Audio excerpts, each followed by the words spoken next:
প্রথমত আমরা কাটাগঞ্জ রামকৃষ্ণ বিবেকানন্দ সেবা সমিতি এবং কাটাগঞ্জ স্পন্দনের তরফে আপনাদের এখানে যে আমরা ফ্রি আই চেকআপ ক্যাম্পটা করেছিলাম, আজকে তার আমরা এই চশমাগুলো আপনাদের হাতে সম্পূর্ণ বিনামূল্যে তুলে দেব। আপনাদের যেভাবে আমরা কথা দিয়েছিলাম সেই হিসেবে আমরা বিনামূল্যে তুলে দেব। আপনাদের কাছে আমাদের অনুরোধ, আপনারা চশমাটি ব্যবহার করবেন।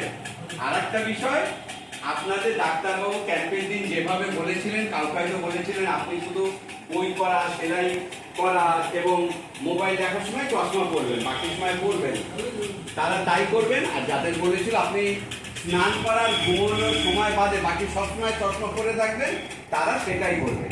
চশমাটা তুলে রাখবেন না। চশমাটা তো পরার জন্য, যদি আপনারা ব্যবহার না করেন তাহলে কিন্তু আমাদের এই চশমা দেওয়ার কোনো সার্থকতাই থাকবে না। আপনাদের কাছে হাত জোর করে অনুরোধ করছি, আপনারা চশমাটা ব্যবহার করবেন এবং আপনারা চোখের প্রতি যত্ন নেবেন, তবেই চোখের স্বাস্থ্য ভালো থাকবে। আপনাদের কাছে এটা অনুরোধ। আর আমাদের এই চশমার খাপের মধ্যেই দেখবেন প্রেসক্রিপশন দেওয়া আছে, এতে আপনার চশমার কত পাওয়ার চোখে সেটা লেখা আছে। এইটাও যত্ন করে রাখবেন, হারাবেন না। সকলকে আরেকবার অভিনন্দন, ধন্যবাদ জ্ঞাপন করছি। সকলে ভালো থাকবেন। কেমন?